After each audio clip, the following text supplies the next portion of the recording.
This is a state-of-the-art library system. I don't know, 4 or 5 stories. If you include an underground parking garage and everything. They don't open until noon, but there's a special event here that we're covering as press. It was requested by the media that I come out here as a stringer and download or upload B-roll videos. So I'm going to go ahead and do some live streaming here. It's the 75th anniversary of University of Texas Press, the UT at the Library Special Events Center. And we're going in. I've already done all my B-roll, so we'll go in here.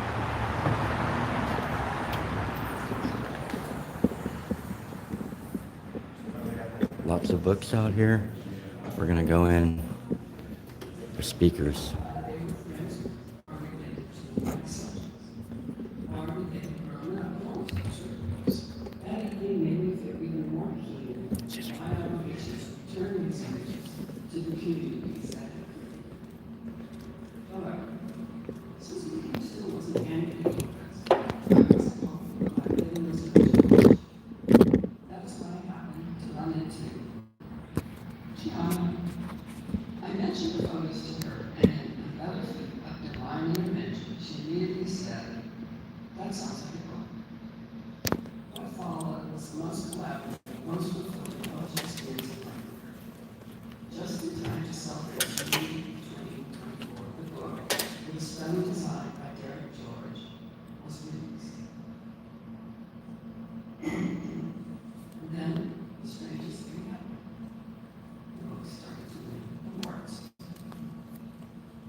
Silver medal in the analog sparks photo competition. A jury final 5 winner from International Photo Awards. Smithsonian Magazine named it a notable work of the year. And recently, Communications Art sent me this pen.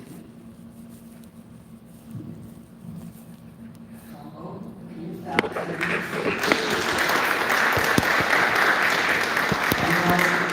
award.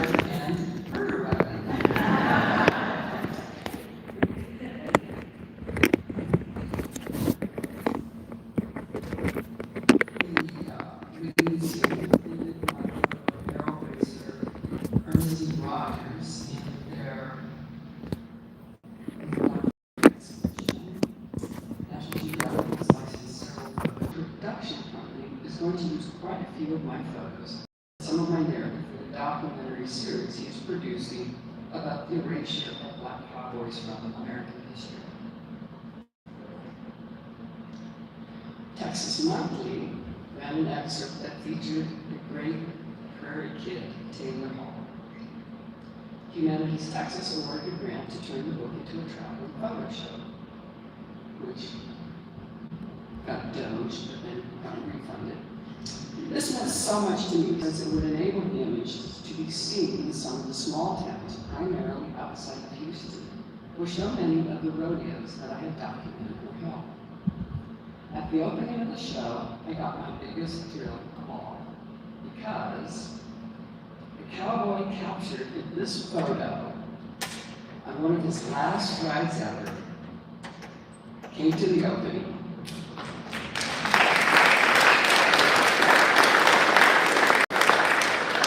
Yes, Taylor Hall, the president, somehow found out about the show and appeared unannounced.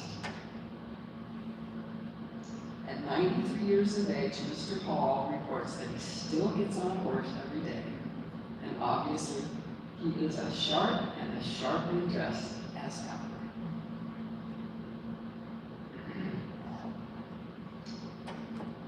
For that reason, and for so much more, I will be forever grateful to UT Press, and especially to G. Norton. Thank you, UT Press. You allowed me to fulfill my 50-year-old dream of putting Black cowboys and cowgirls where they have always belonged, joyfully and triumphantly, smack dab at the center of the frame. Thank you all heathens for being here.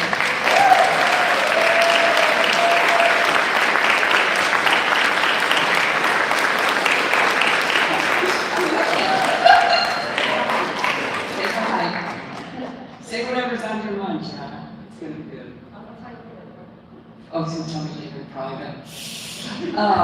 Hey, it's probably too early for questions, and you all need more coffee, but should there be any questions, I will answer them. As long as those questions don't have to do with politics, because I no longer have any answers. Yay, my friend!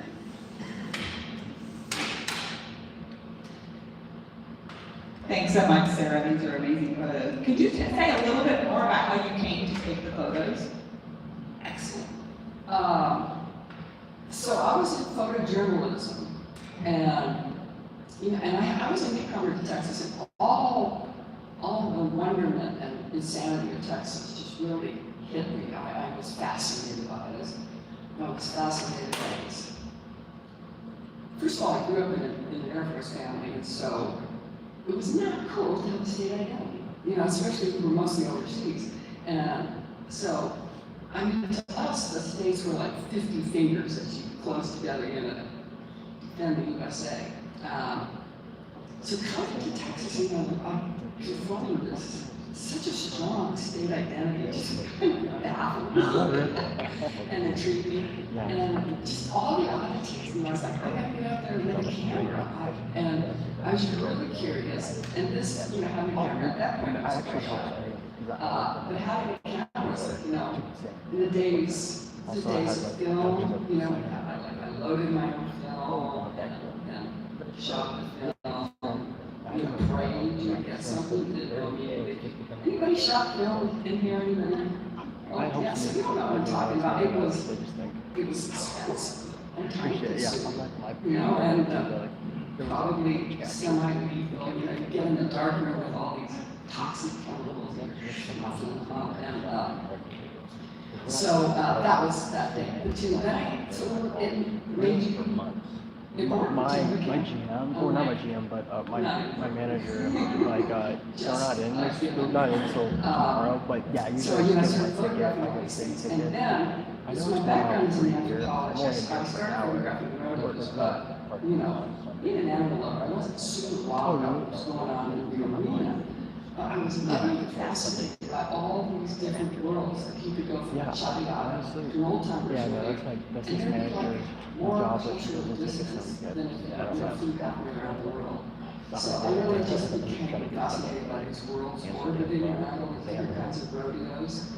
And I think the great part of that was that by the time I found the black rodeos, I had a basis of comparison. I had a frame of reference, and I knew these are way different. I could go and take a regular and listen to mainstream rodeos, and like, oh, I was finding some mournful country, Western beats, and they got stop and love and her, and then like, oh, they're boogie feet or stuff, No choice. But the other amazing thing was how incredibly well. If you want to give me, I might definitely, if you want to give me a card, I got a card. This was in dramatic contrast. So that I could talk to my lack of reception I would have received right to the extension. They were banned. There were very few competitors in the South. Northern roads have been somewhat desegregated. The first knockout I ever saw a shot at and Ebony magazine at that time said that the only desegregated roads in the South were prison walls. So, it just, I was gone from the moment I walked into Black Road. So that was my entree. Oh, thank you.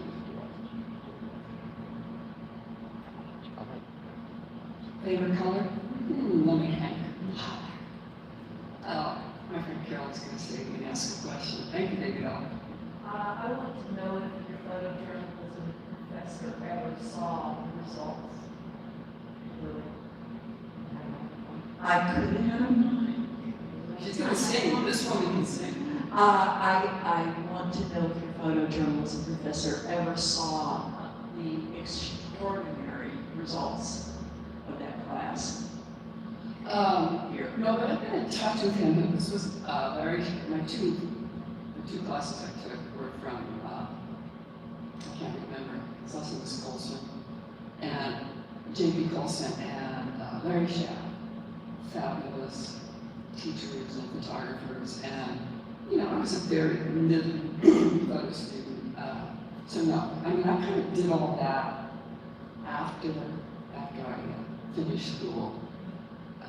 It was fabulous, that hail to University of Texas. They allowed me, you could borrow a camera, and then I used their darkrooms. I continued to use their darkrooms long after I graduated because I had friends who let me sneak in, and so that made it possible for quite a while. All right. Any other questions for Sarah? Yay! Thank you. Okay, I want to know, you talked about prison rodeos. Are there any other prison rodeos other than Huntsville? Huntsville is no longer in operation. I almost feel like I have a photograph of that moment that we decided we should probably not be doing this. I was at Huntsville Prison Rodeo in 1975, and I'm just remembering. Before I got down and went closer to the chutes, I was sitting in front of this group of French sailors. I have no idea, but they were wearing little Donald Duck costumes, and they were there talking. And I had lived in France for a while, and they were going, c'est très comme ça, c'est comme les cercles. And then they were saying it was like the Roman circus. And say, right, je suis d'accord. Then I went down to the chutes, and so the catwalk that the livestock go in and out of, and so you can stand above that look down. So I was standing there taking photographs of the arena, and then all these people rushed into the arena, and then they're carrying a guy off on the stretcher, and so I'm looking down taking photos, and I don't really know what had happened until I get into the darkroom. And then I look at this photograph, and first of all, there's a priest running beside this guy on the stretcher, and this entire side is sheathed in blood from here down. And I don't know, but it looked like he got his eye pulled out. Anyway, it was declared coercion because once a year they'd let these guys out, and you could. This thing happened in what was called a hard money event, and they would tie an old Duro set for $25. You would tie it between the horns of a bull, and then turn the convicts loose to grab the $25. So, it's a one chance a year to, get out and be someone. So that was judge coercive behavior. And I think the Angola prison rodeo is still going on, but I don't think it happened in Texas anymore. You could probably prove me wrong by just punching your phone. Well, thank you all so much for coming out, and hail to UT Press.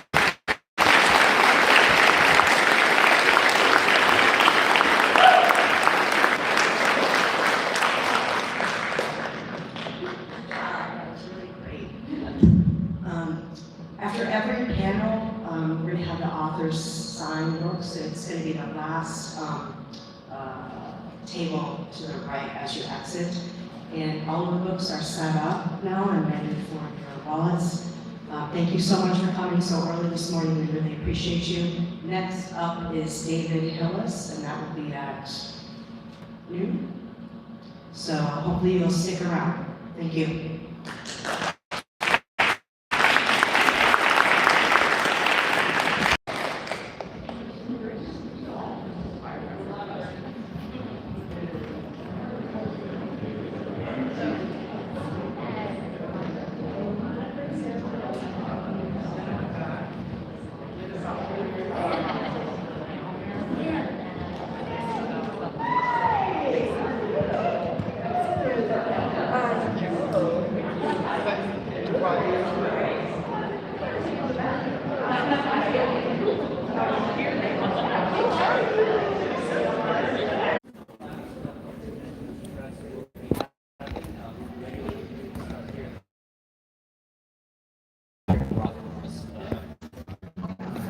so much.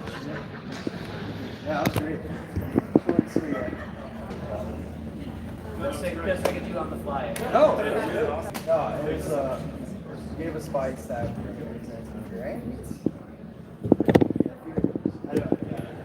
was like, I don't want to do that. Yeah.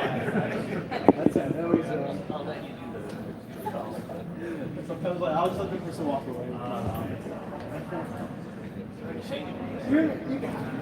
Hi, how's it going? Can I ask you a question? Yeah, sure. About the First Amendment.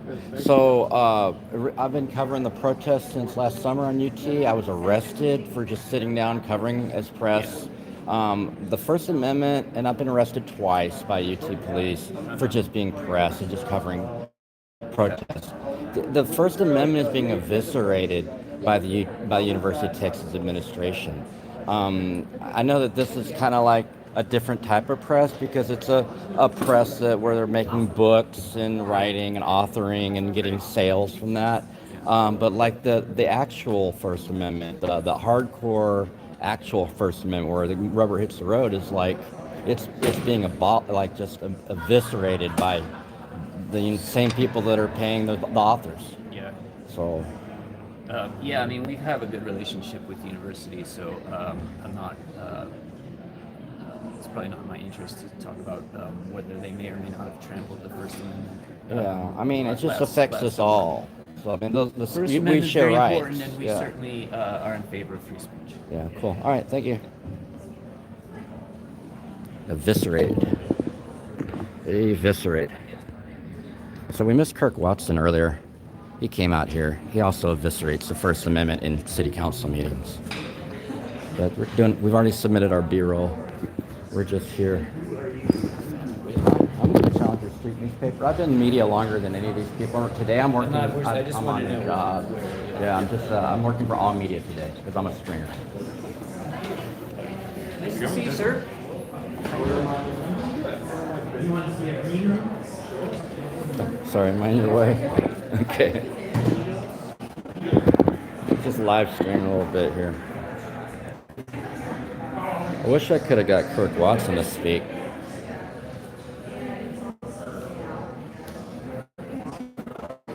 So as you see, the same people that are profiting, like basically everyone here is white, everyone here is privileged, everyone here is part of the gentrification of Austin. Stephen F. Austin himself was a slave trading land impresario, and the further gentrification of the First Amendment here is like if you're okay if you're a white author, but if you're a brown member of the press, you're not okay with UT.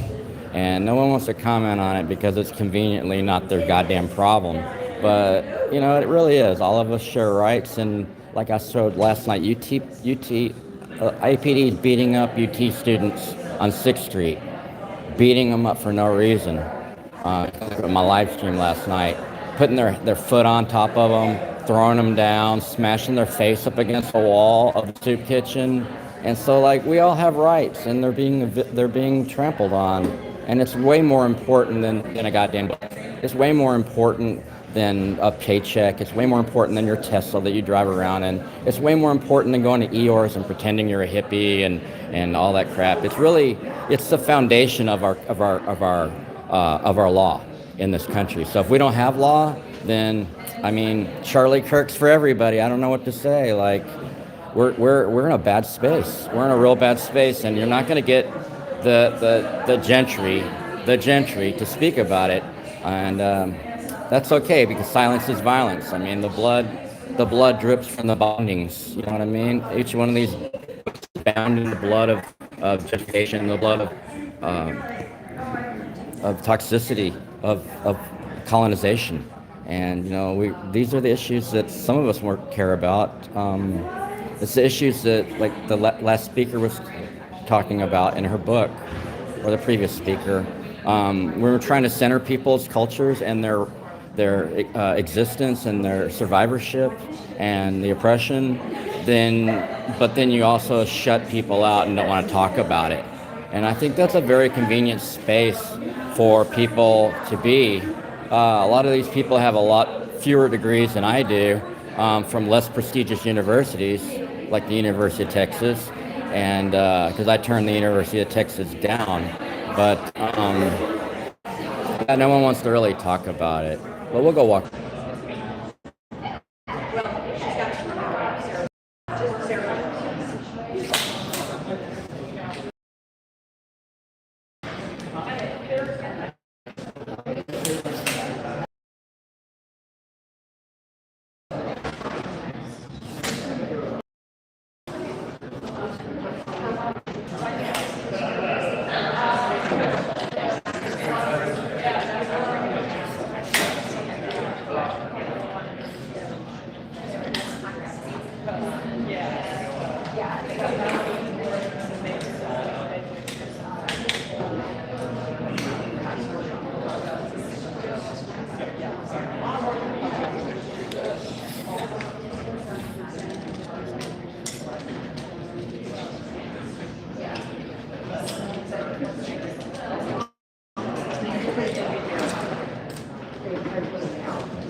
So we're live. We're having connectivity issues in there because I don't have the satellite hookup.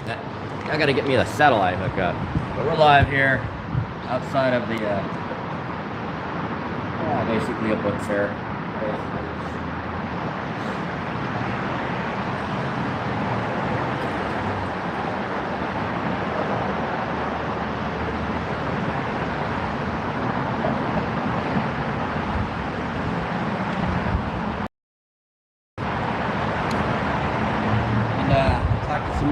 I was trying to talk to some of these authors about the First Amendment, and I did talk to that one author, but he didn't care. He said he doesn't care. He just supports whatever UT does blindly, as long as he's okay, as long as the gentry okay, the gentrifiers are okay, the colonists are okay, the white people are okay in Austin.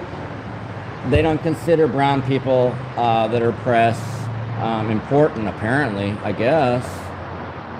So it says private, it's open to the public. They got it says private event entrance, and it says not a library entrance. On that little sign it says this area is closed, but it's open to the public. They really have some like conflicting information. Take it easy, man.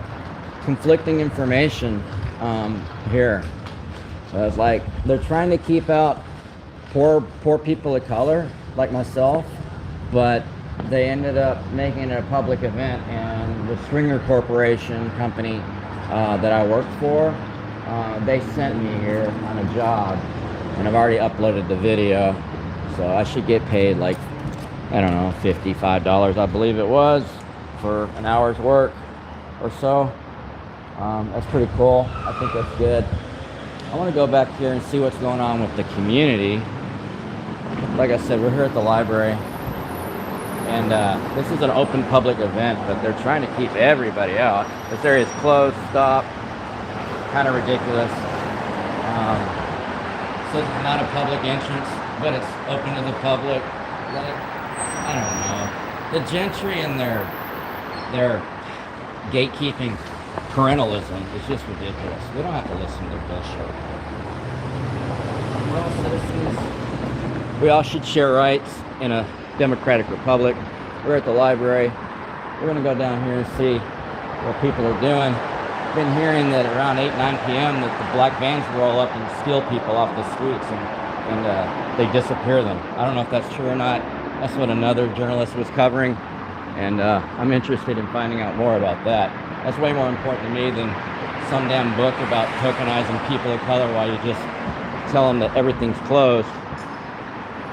Stop. This area is closed. Not a library entrance.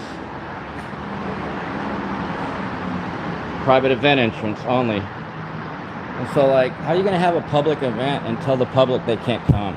I mean, that's why there's only 20, 30 people here. It's because, you know, it's hard to get interest in things when you don't allow new people with new interests to come in, because you don't want poor people coming in. And that's what it is. This library has been, they spent, I think it was $125 million on this library so they could get in all these architectural digests. And, you know, they got it roped off here. Also, it's roped off here. And it says, stop, this area is closed. I don't think this area is closed. But it's closed. I'm so sick of the racism in Austin, the classism, where these old white people that graduate from UT in the turn of the century, whatever, they don't want to allow anybody else into their world. They want to like wall themselves off in their own private space, and that's not cool. Let's see if I can find anybody to talk to.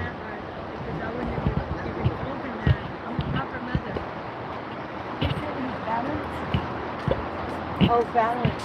Balance. He's balanced like this.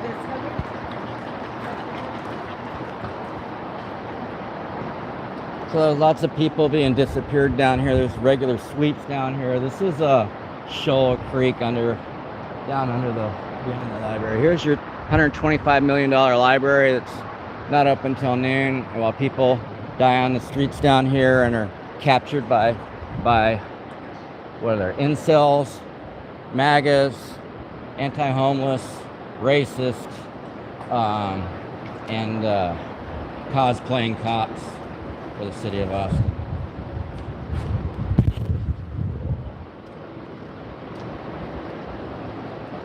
It's pretty cool.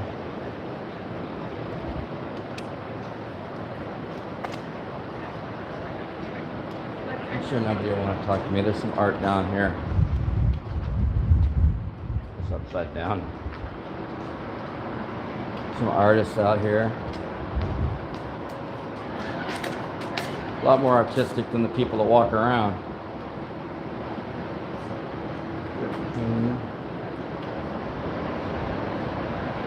And you know, so I also want, and the water quality's crap down here because the city doesn't do a very good job of keeping things clean. There's all sorts of pollution, what's called eutrophication, when there's too many pollutants in the water, causing the water to go putrid, basically.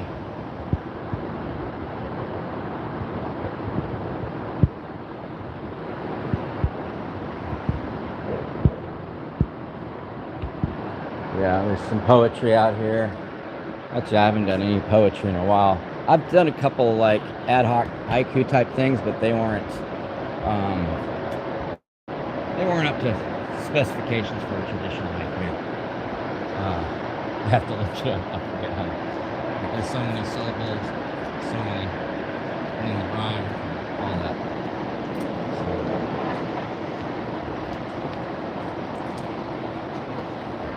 Lots of UT bros out here. If they watched my video last night, they would have seen UT students getting beat up by police, and they'd probably not be happy about that. All these bros. And this thing is upside down. Whatever. Should be a fun. So nobody really to interview down here, I don't think. But I've been watching some interviews that are like making me think, what's really going on? What's really going on down here?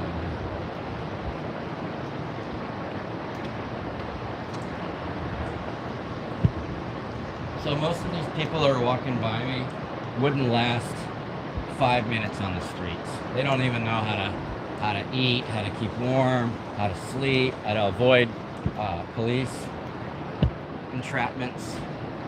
I don't know any of that stuff. So, yeah, the weak pretend that they're in charge, but they're also just shills, cannon fodder for your government.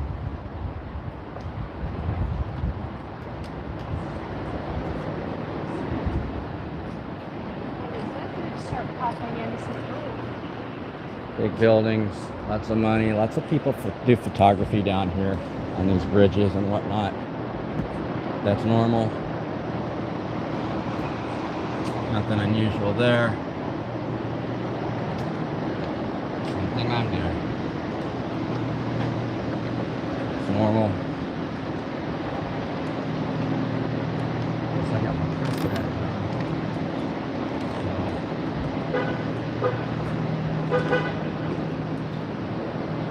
Here's your creek. An old railroad trellis. E-bikes. You gotta eat everything. You gotta eat. We got scooters. There's these wheel things. There's motor e-skateboards, electric skateboards. There's freaking everything out here. All sorts of mobility devices for the rich. For the poor, you gotta walk around. You gotta do stuff.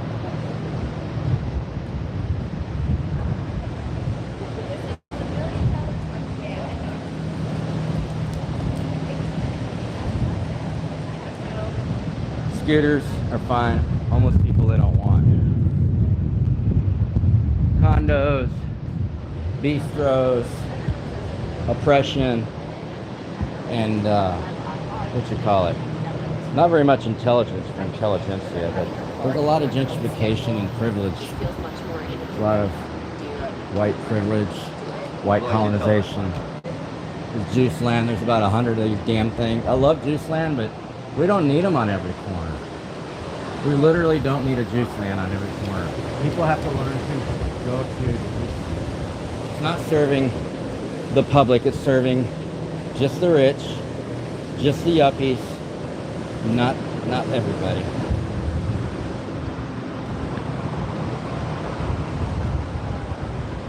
Guy with the Post Malone shirt. Blah. Valet parking only. But they're closed. I mean, I don't think there's any valet going on, but it's valet parking only. Oh, not on Sundays. All right, good. That makes more sense.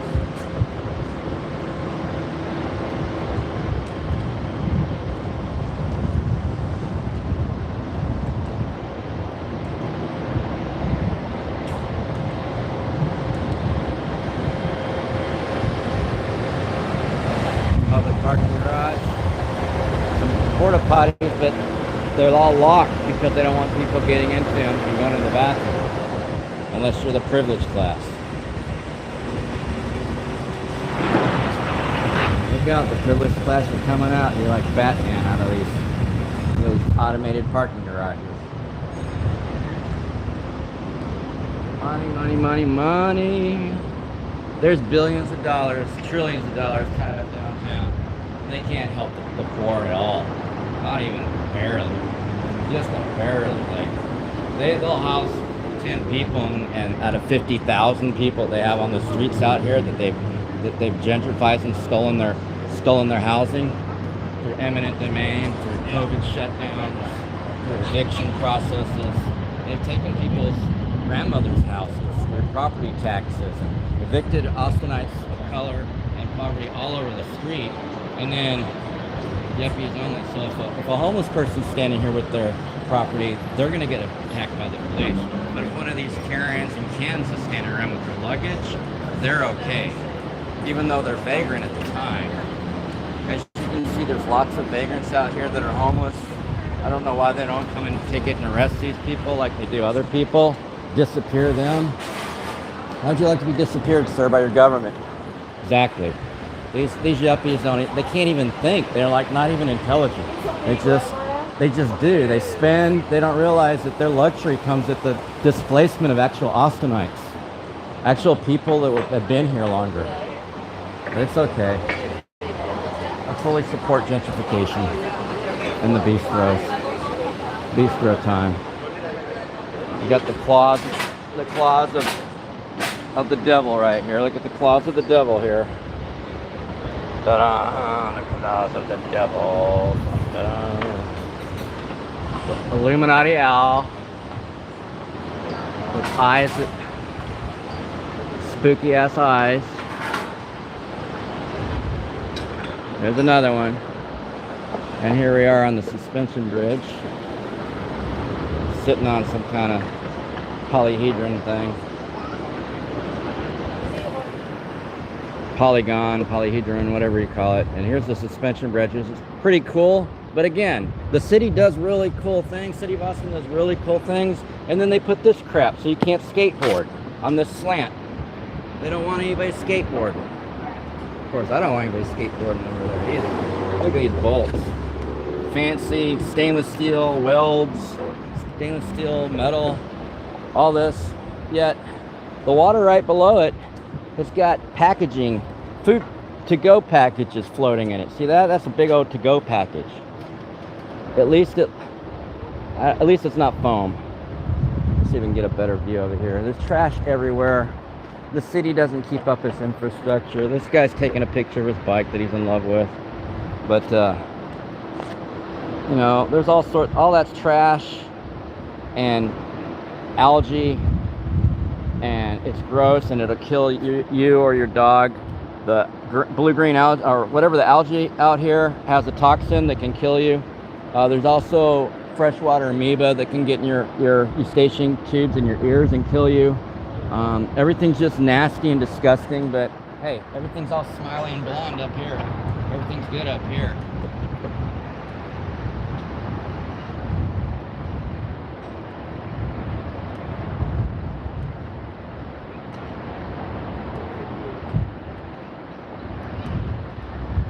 There's the Tetris building, as we call it. I don't know what it's really called, but it's a weird looking building. There's the Central Library, where they're disappearing homeless people in the middle of the night in black vans. I don't think anybody's gonna want to talk about it though, because they're all in their privileged lifestyle. But your lifestyle is currently out of stock. I don't know if you noticed, but things are changing really, really fast. It's not just inflation. It's not just housing, you know, going up crazy. There's more going on, way more going on. And AI is about to take your job and everybody else's job. And whether you're rich or not, if people aren't working, you're about to be poor, because the economy is going to fucking collapse with AI. Sorry, there's not going to be no damn jobs, and nobody's going to be able to pay your salary. Good luck with all that. So when rich people are homeless, they'll let me know how it works. Here's some art that the city paid for. It looks like big old poos. I think someone painted it brown and they had to paint over it, but it looks like big old poos out of a worm. There's kind of eyes on that one, but they spent, you know, hundreds of thousands of dollars on this shit probably, and again, no housing. So they got money.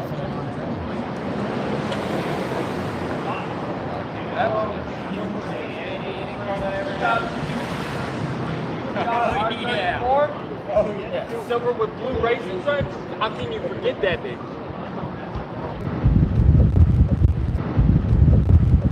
So I just wanted to say, I know that some of y'all are more interested in the actual event that we were covering, but it just sets off like red flags for me in the gentrification sphere. And you can't, in good conscience, be a member of the press and watch people die systematically by the numbers, be murdered by the system, raped, and have their belongings bulldozed outside the Constitution, the Fourth Amendment, the 14th Amendment, and the 8th Amendment to the U.S. Constitution. I don't care what the paid-off corrupt courts say. That's the deal. And you can't ignore the First Amendment violations of protesters that are anti-war on UT campus, while UT's over here celebrating their press club, their UT Book Press Club. They don't really care about real press. They only care about books. And unfortunately, books are not the only form of press, or even the most pervasive nowadays. People don't even read. The most pervasive form of press is actually the media, or actually social media probably at this point. maybe Comedy Central for me. They're going down. They're gonna take some pictures down there. But yeah, so there's so much blood on the hands of the elites that we're gonna call out the elites even in their own venues when they're trying to get us to come out. I'm gonna complain about the things that affect me and my friends, including my peers that work in media, and I'm going to make sure that all the glitz and glamour,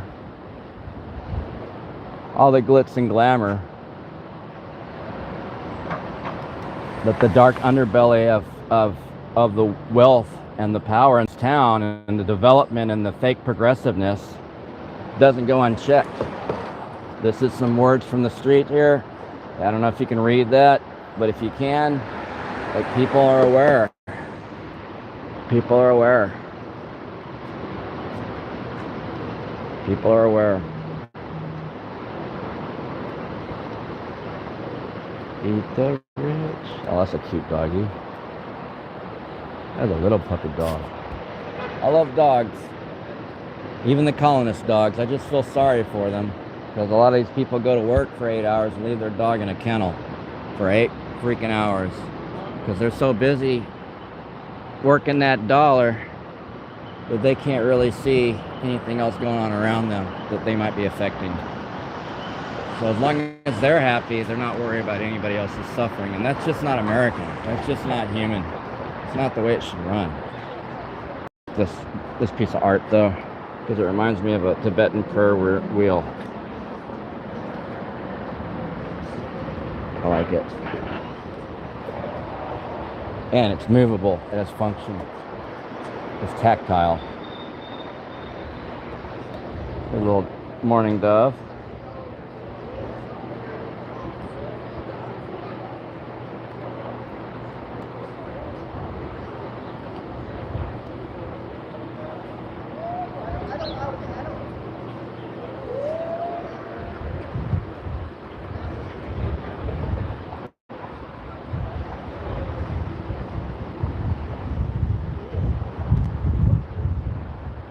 So there's another speaker going up at noon, but I'm kind of done with it for now. I submitted my B-roll. I don't really care about this event too much. That one guy kind of left me with a bad taste in my mouth, saying that he doesn't care.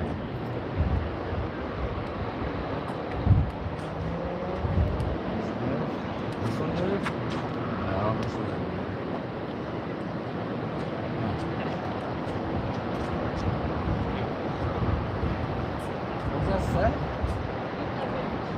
Eat the rich. What do you think of that? Rich people? They're gonna eat you. Rich people don't care. They're oblivious to your suffering. Most of the people watching this channel don't have the money that runs Austin. And most of you are poor. Even the cops are, like, they get a lot of money, 100,000 a year. They're still poor. You gotta have millions and millions and millions, tens of millions to be anybody in Austin, to get the government to answer your phone calls. So even the media, the press like me, can't even get a return call from. I've had assistant city managers and different staff come up to me and give me their cards, and then they don't answer their phone or email. I've had them give me cards that don't even have a registered phone number. That 311 says that number's not a real number. I've been through all their bullshit here, and I really think it's sick. There's a juice land hat right there. Too many juice lands. We got more juice lands than QTs. Too many juice lands. But it says eat the rich right here. Oh, people are aware that there's suffering going around them, but this is what's going on.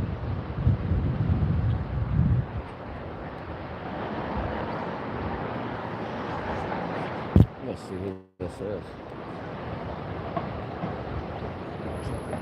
Interview, possibly. The Karen.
videography interview stuff with some Karen over here with bleach blonde hair and highlights.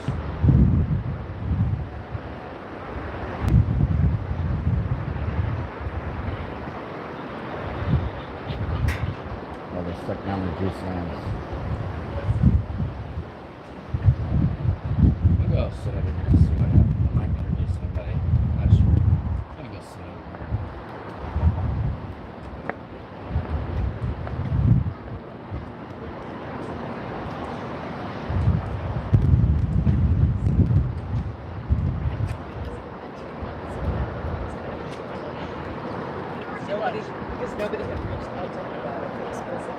But at least it wasn't a sex dream.